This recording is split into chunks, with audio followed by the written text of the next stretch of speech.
Nag-host ngayon ang Cairo ng pagpupulong ng apat na bansa kasamang mga foreign minister ng Saudi Arabia, Ehipto, Turkiya at Pakistan. Regional na pagsisikap para tukuyin ang susunod sa usapan ng US at Iran.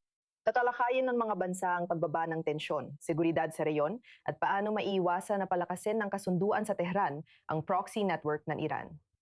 Malinaw ang pangamba ng mga estado sa Gulpo na ang pagtanggal ng parusa o pag-access sa nakapirming pondo ay makakatulong sa ekonomiya ng Iran. Aktibo pa rin ang Hezbollah sa Lebanon, Houthi sa Yemen at mga milisya sa Iraq. Habang nagpapakita ng suporta sa diplomasya ang Cairo, maaring pag-iingat talaga ito. Ayaw ng mga regional na kapangyarihan na mapadesisyonan ng Washington at Tehran ang kinabukasan ng gitnang silangan nang wala sila. Kasama natin ngayon para pag-usapan pa ito si Dalia Ziada, isang iskolar ng gitnang silangan.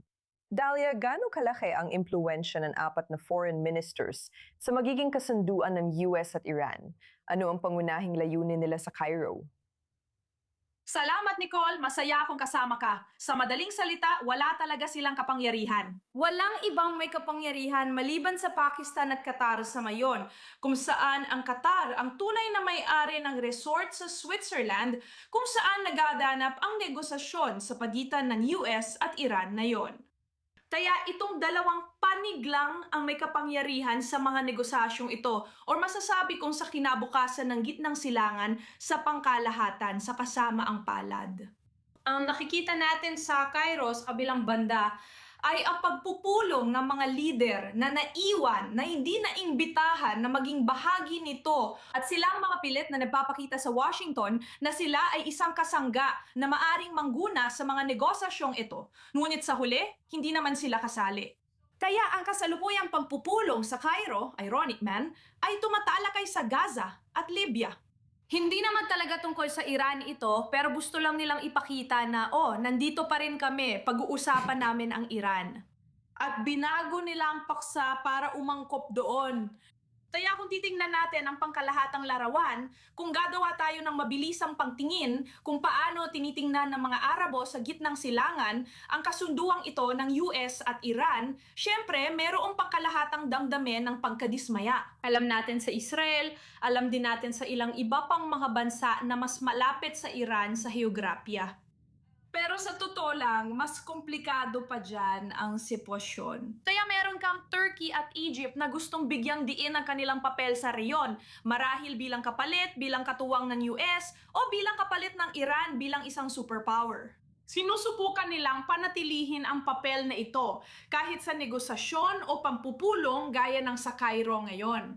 At meron tayong mga estadong Arabo sa Gulpo o mas tumpak, mga Arabong estado sa Gulpo na sobrang nalilito at sobrang nadidismaya. Sinabi noong ministro ng Saudi Arabia, ng ministro ng Ugnayang Panlabas ng Saudi Arabia, kamakailan lang. Wala kaming ideya tungkol sa pondo na binanggit sa memorandum ng pagkakaunawaan o para maging tumpak, hindi pagkakaunawaan.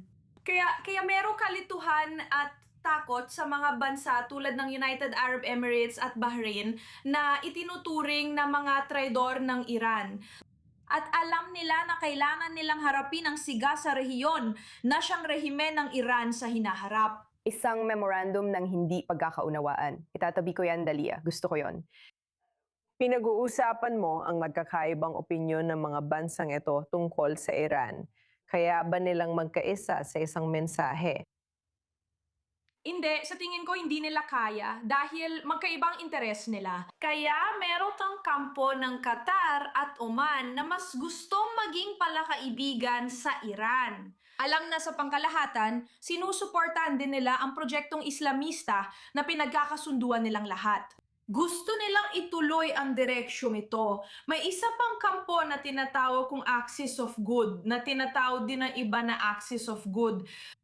Ito ang mga taong nagnanais ng kapayapaan, ng katatagan. Tulad ng United Arab Emirates Bahrain na nagnormalisa ng relasyon sa Israel at Saudi Arabia na noon ay nakikipag-usap din ukol sa normalisasyon sa Israel. Sila ang nais ng kapayapaan at katahimikan sa rehiyon.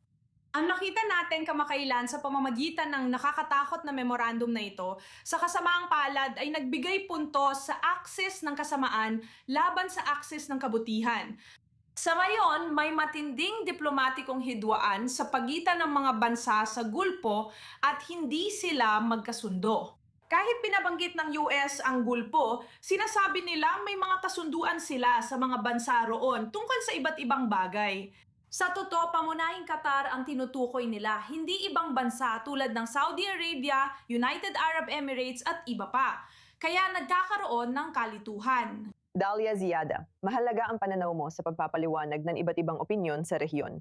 Salamat sa pagsama sa amin sa I-24 News English. Salamat sa pag-imbita sa akin.